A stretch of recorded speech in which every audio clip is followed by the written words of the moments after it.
11 or wide more receiver targets in 5 straight games, Austin. Amon Ra St. Brown is absolutely dealing right now. And to your question, is he probably the number 1 wide receiver in points scored over the last month? I don't know how he couldn't be right now. The Chase game obviously is going to be a big buoy for Chase, so I think he might be up there. We'll have to look this up. But I just think we were talking about Singletary's end of the year push. Now double that up and talk about where we're going to be taking Amon Ra St. Brown next year as far as redraft. Not a lot's going to change for Detroit. Like Amon Ra St. Brown is who we thought he was coming into the year. He just did it way late in the year. Hold on.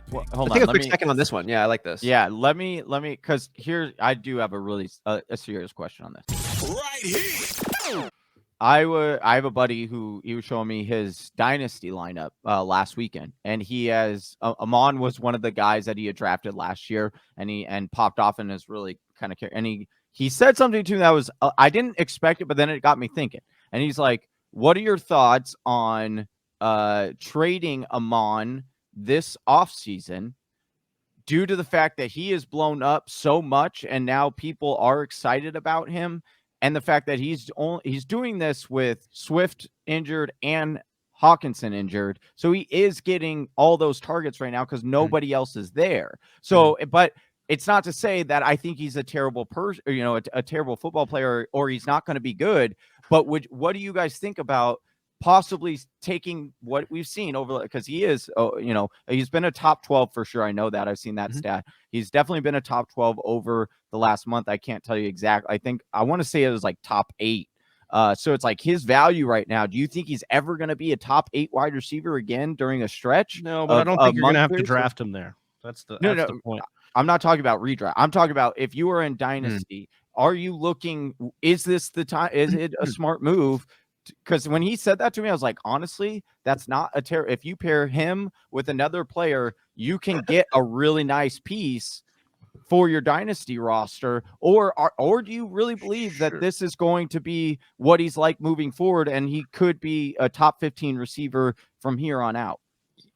I've got Amon Ra in my Dynasty setup, and he helped me out a lot in this week. And I like looking him pretty straight. And like, there's a couple of interesting factors playing for Amon Ra St. Brown. He is not the most physically gifted wide receiver of the bunch. There's a reason why he went in the 4th round. There's also a reason why he was so dominant at USC and was such a leader in so many fashions over there in USC.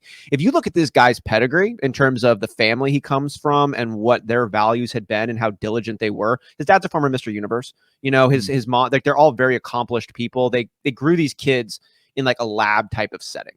The dude speaks 4 languages.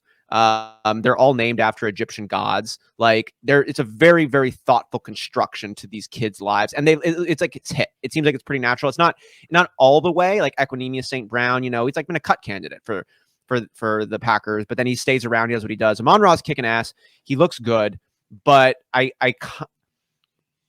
don't think he's going to be this good, because why would he be? This is elite. This is like elite. Travis, you're talking 10 plus targets, crazy numbers. This is like Cooper Kupp numbers that Amon Ra has brought in. He's just not that physically gifted of a player. He would need several scenarios to work out for him, but I think he's so reliable of a person and a player and a teammate and all that stuff that they're going to find reasons to keep him heavily included.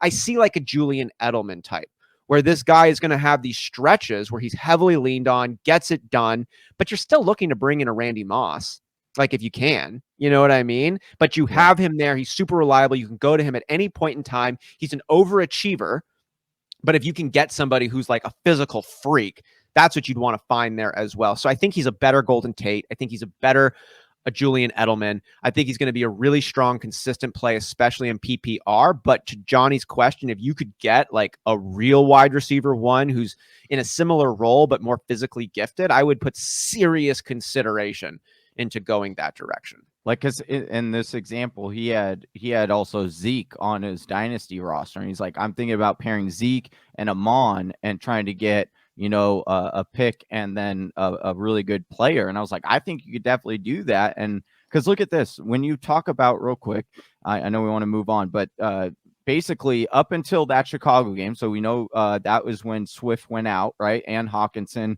went out a couple weeks later after that.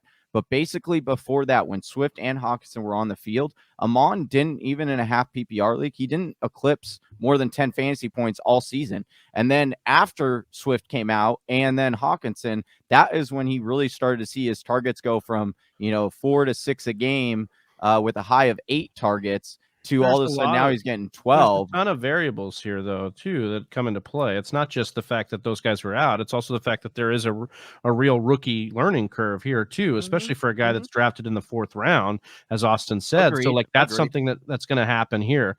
We asked about where he's at over the last 5 weeks, second to only Cooper Kupp. So, as you said, Cooper Kupp there, he's been second to points only to Cooper Kupp over the last 5 weeks. Guys, top 25 in targets, even with all those bad games. He's 25th among wide receivers in targets on the year. So again, can I trade him for a piece to get another piece? Like, he is a piece right now for you based on where you drafted him in your dynasty drafts, based on what you got, like what you're getting out of him at the end of the year.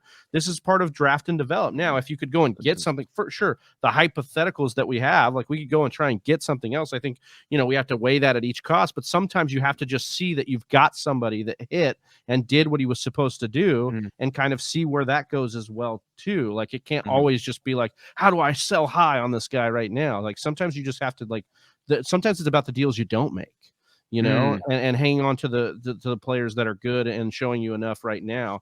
I think there's a lot of stuff. Yeah, his metrics aren't great, but his burst score is really good, which is what you need in the slot. You need to get quick, outs out. And I think there's some stuff there to really, really like about Amon Ra. Really good hands. Yeah. Like you don't need him to make Olympic plays every time. You need him to get to his spot and catch the ball.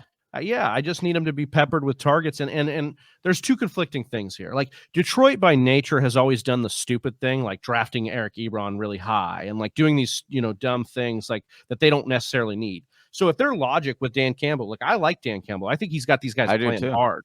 I think it was a good hire. And I think if they continue down that path of logical hires here and logical moves, then they don't have to go spend a bunch of money at wide receiver and bring somebody in. Let Amon Ra, let Hawkinson, let Swift be the focal points of this offense and go and spend on your line and your defense and try and shore that up. And we'll just see what ends up happening, what they end up doing. But, it's what do you want to bank on, as far as going forward. So I do see some validity in what Johnny's saying. They're like, don't trust in the organization. They're going to bring some, or like Austin, you talked about bring in Randy Moss. You definitely want to bring in maybe an alpha ahead of him, but we're not asking him to be the alpha. I think he can be a rich man's, I think he could be like a Hunter Renfrow. Yeah, that's what I was thinking. I think he could end up being like that, like a rich man's Cole Beasley. Some of these guys that, last year, some of these guys that end up being focal points of their offense, as Austin, I think that was a good one. Julian Edelman is another good one. Nightmare on Edelman Street, huh? I mean, it kind of is on that one. That's what I see. And the last thing I throw out his way is their first win of the season came from a pretty nice touchdown grab Amon Ra had there in the closing minutes of the game. Yeah. It shows another level of trust. It's not like he's just he's a dude. We go to him in the end. At the end of the game, you don't pick plays, you pick players. And he seems one of the players they're picking, which is nice. And guys, how many times did we doubt Cooper Kupp with Jared Goff before we realized that he really loved Jared? He really loved Cooper I actually Kupp. think that's probably the best. That's a situation right there where it's we know we have a history of a quarterback who loves a certain type of player. That player's come and produce. That player's got a ton of volume. There's a lot of up arrows for Amon Ra St. Brown, and just thinking that we need to go sell him to me is hold on, let's take a beat. And he's done it with multiple not great quarterbacks already. Yes, right. I agree. I'm just saying from the perspective, it did make me think. I didn't think about selling him high before. But I think it all depends on if you go into that argument being he's number 2 over the last 4 weeks, and you can kind of get more of a top 5 value for him, then I think you do it. But again, I agree. I want to look into you made me Freak Stomper right here, but you could trade someone who's high on him for a Javonte Williams or something like that. Again, if we're gonna go get if we're gonna go that, then okay. Javonte is the number 16 running back right now. Hold on, yeah, right. So you don't think? Hold on, let me ask you: if you were a person in Dynasty and you had Zeke and Amon, you don't think you could get Javonte for Zeke and Amon in Dynasty? I think you could. Then go do it. That's what I'm saying. I'm saying, would you guys do that? Right here. Oh, hey, you made it to the end of the video. If you like what you saw, go ahead and hit subscribe. Make sure you hit that bell so you get notified anytime we drop new content or go live. And if you're still not sold yet, check out one of these videos.